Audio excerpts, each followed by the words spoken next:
सांसद अफजाल अंसारी को gangster act मामले में 4 वर्ष की सज़ा हो गई है। सज़ा के बाद अब उनकी सांसदी भी चली जाएगी और कहीं ना कहीं मुख्तार गैंग पर एक बड़ा सा कोर्ट का तमगा चला है। इस पर क्या कहेंगे?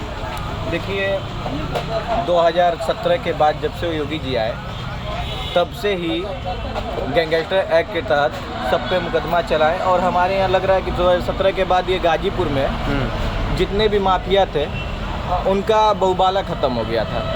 2017 के बाद एक से एक कार्रवाई हुई। अच्छे लोगों की जो मुख्तार के करीबी थे उन पे बुलडोज़र चलाया गया। बुलडोज़र चलाकर उनकी संपत्ति को कुर्क किया गया। बड़े से बड़े मतलब कार्य किए गए। अब हमको लग रहा है कि बीजेपी सरकार आने से ये जो माफिया नाम है और बाहुबली नाम है, ऐसे शब्द अब ना के बराबर हो गए। अब सांसद जी पे सजा मिले उनको, उनकी सांसदी खत्म हो गई। सांसद जी उसे भी बैठ के पेड़ा छिल ही रहे थे। अब भाई अब ये बात तो आप तो जान ही रहे कि जब आप गुड़ खाएंगे तभी कान छेदाएगा। अब उस समय 2000 ये कृष्णानंद राय में इनका भी हाथ था। उस समय गुड़ खाए तो एक दिन कान तो छेदाएगा ही छेदाएगा। कान छेदाया है इस समय। अब आगे देखा जाएगा। सजा हो गई, सांसदी चली गई। अब क्या लग रहा है कि अंसारी परिवार ही चुनाव में आएगा या बीजेपी के कमल खेल जाएगी? फिर गाजीपुर में हम अभी भी बोल रहे हैं। गाजीपुर नहीं है, वो जातीपुर है। गाजीपुर में कब किसका मतलब बहुबाला है ये क्लियर ही नहीं। हाँ, क्या लग रहा है कि चुनाव में मनोज सिन्हा आएंगे या क्या लग रहा है? तो गाजीपुर के लिए भगवान साबित है। ये जितना किए हैं गाजीपुर में उतना में हमको लग रहा है कि हमारा उम्र 27 वर्ष की लपेट में है। और 27 वर्ष में जो 5 साल का उनका विकास है उतना हमको लग रहा है कि उससे पहले का कोई भी सांसद हो। हमको लग रहा है कि ये अंसारी परिवार के तो 2 बार सांसद हो चुके हैं गाजीपुर से, तब से कोई विकास नहीं हुआ है। तो क्या लग रहा है कि इनको सजा होना मनोज सिन्हा के लिए राजनीतिक रूप से बढ़िया हो गया? मनोज सिन्हा तो खुद एक अच्छे पोस्ट पे है, जम्मू कश्मीर के राज्यपाल है। तो मनोज सिन्हा के लिए इनको सजा होना या ना होना उनके लिए कोई बहुत अच्छी बात नहीं है। वो तो पहले से एक अच्छी उपराज्यपाल है, लेफ्टिनेंट गवर्नर।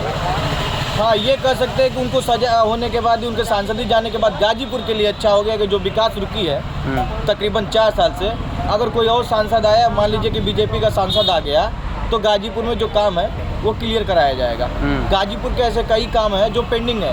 अब गाजीपुर के कम रेल ब्रिज जो बन रहा है वो तकरीबन 3.5 से 4 साल में कंप्लीट करना था। कहीं कुछ कोरोना आ गया, कुछ उनके जाने के बाद, और ऐसे भी कई काम हैं जो पेंडिंग में गाजीपुर का चला गया। अफजाल अंसारी को जब सजा हुई तो उन्होंने कहा कि अब जनता फैसला करेगी। कोर्ट ने कर दिया, जनता सब जानेगी। जनता फैसला करेगी, जनता फैसला करेगी। ये जनता का ही फैसला है। ये जनता का ही फैसला है कि 2022 में योगी जी को मुख्यमंत्री फिर से दोबारा बनाकर उन पे अच्छा से और कार्रवाई करने के लिए।